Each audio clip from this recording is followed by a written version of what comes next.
जैसे जैसे दिल्ली विधानसभा चुनाव पास आ रहे हैं वैसे ही राजनीतिक सरगर्मी बढ़ी जा रही है। एक तरफ जहां बीजेपी झुग्गियों में जाके और जो तमाम स्कीमें निकाल के लोगों को रिझाने की कोशिश करी है, वहीं भी आम आदमी पार्टी पीछे नहीं है। इस मुद्दे पर हम बातचीत करेंगे दिल्ली यूथ कांग्रेस के प्रेसिडेंट अक्षय लाकड़ा जी से और जानेंगे कि आखिर इन लोगों की आगे की रणनीति क्या है।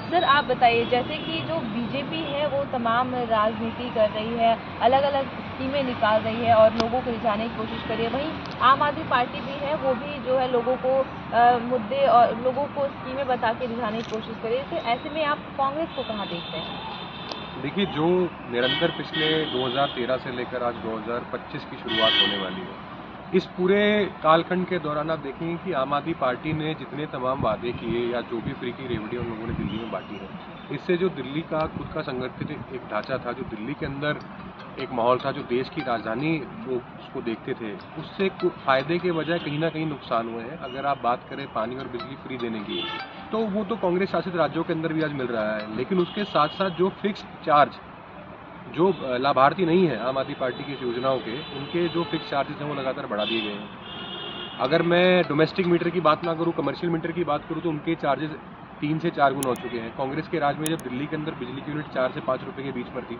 आज 12-13 रुपए के आसपास दिल्ली में पहुंच चुकी है वो। दूसरी अगर मैं बात करूं पानी की, फ्री पानी की अगर कोई बात कर रहा है, तो दिल्ली के अंदर जहां जहां पर पानी आ रहा है वो गंदा बदबूदार पानी आ रहा है। बीच में एक वाकया ऐसा हुआ कि केजरीवाल के ऊपर ही किसी ने पानी डाल दिया गंदा। तो अब दूसरी अगर बात करें, इन लोगों ने कल एक नई रेवड़ी अनाउंस कर दी कि आम आदमी पार्टी की सरकार अगर अगली बार आती है तो ऑटो चालकों को ये लोग तमाम अपनी स्कीमें इन्होंने बताई। उसमें एक बात पूछना चाहूँगा, पिछले 13 साल से उनको ऑटो वाले बिल्कुल जानिए, जिनके कंधों पर बंदूक चला के यहाँ तक पहुँचे थे, जिनके प्रचार माध्यम से केजरीवाल मुख्यमंत्री बने थे पहली बार। शीला दीक्षित के समय पर 2 करोड़ रुपए का एक फंड बनाया गया था, वो फंड आज कहाँ पर है, उसका कोई बताने वाला उसके बारे में कोई नहीं है। बीजेपी अगर झुग्गी बस्ती की बात कर रही है या फिर आम आदमी पार्टी बात कर रही है कि भाई जहाँ झुग्गी वहाँ मकान, पिछले 15 सालों से दिल्ली के अंदर 4-5 जगह पर जहाँ पर राजीव गांधी आवास योजना के फ्लैट्स बने हुए हैं, खाली पड़े हुए हैं, उनकी कोई एलोकेशन आप लोगों ने नहीं करी है। 50 से 60 हज़ार लोगों को बिना 1 रुपया खर्च करे अगर आम आदमी पार्टी चाहे और बीजेपी चाहे तो उनको एक फ्लैट एलोकेट कर सकती है, जो कांग्रेस के शासनकाल के दौरान बने। लेकिन उस समय पर आप कहते हो कि भाई ये तो राजीव गांधी जी के नाम पर आवास योजना, इसलिए हम फ्लैट उनको नहीं देंगे। लेकिन अगर वो फ्लैट आज जर्जर हो चुके हैं, टूटने की हालत में, तो उनकी जिम्मेवारी कौन लेगा? आप अगर ऐसी फ्री रेवड़ियों की बात करें तो इन लोगों ने दिल्ली के अंदर महिलाओं की बसेस फ्री कर दी। आप ये बताइए कि कांग्रेस के शासनकाल में जहाँ 47 दिल्ली विश्वविद्यालय के स्टूडेंटों के लिए यू स्पेशल बस चलती थी, आज एक भी यू स्पेशल बस नहीं चलती। दिल्ली यूनिवर्सिटी का स्टूडेंट मजबूर है कि वो अपने खुद के ट्रांसपोर्ट से, ओला उबर से या ई रिक्शा करके वहाँ तक जाता है। दूसरी अगर मैं बात करूँ, दिल्ली सरकार जब कांग्रेस दिल्ली सरकार में थी, तो ऐसे में जो डीटीसी बसों का बेड़ा हुआ करता था, जो fleet of DTC buses was around 4 to 5,000, आज वो घट के 2,500-3 हज़ार पे आ चुका है। आज डीटीसी कर्मचारी स्ट्राइक कर रहे हैं, डीटीसी बस डिपो में स्ट्राइक होती है, बसेस नहीं चल रही होती, सड़कों पर बस पार्क करके धरना दे रहे हैं। तो इनकी जिम्मेवारी कौन लेगा? सबसे बड़ा ढकोसला आप लोगों ने डीसीडी वॉलंटियर्स के साथ दिया, आप लोगों ने आंगनवाड़ी बहनों के साथ किया।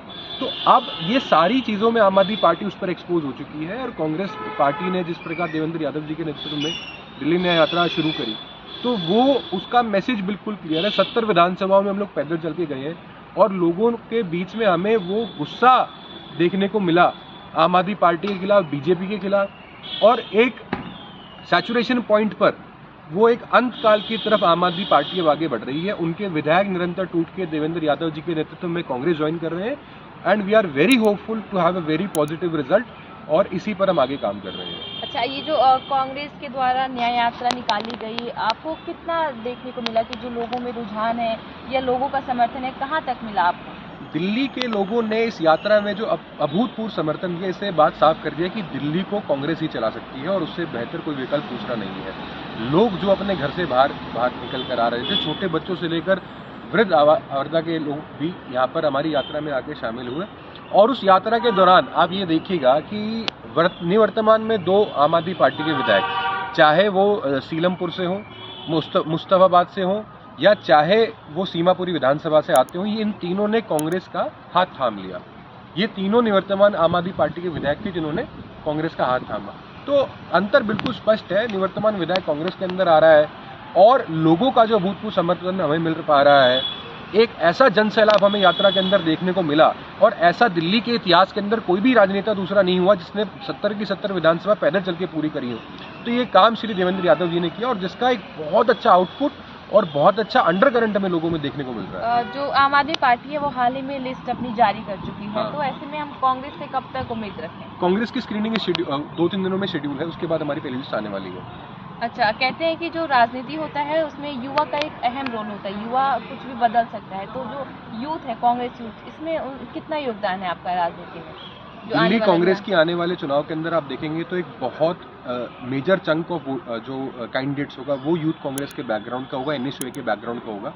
हमारे खुद के दिल्ली प्रदेश कांग्रेस कमेटी के अध्यक्ष श्री देवेंद्र यादव जी, क्योंकि वो पहले यूथ कांग्रेस के प्रदेश अध्यक्ष भी रहे हैं, एनएसयूआई से भी उनका ताल्लुकात रहा था।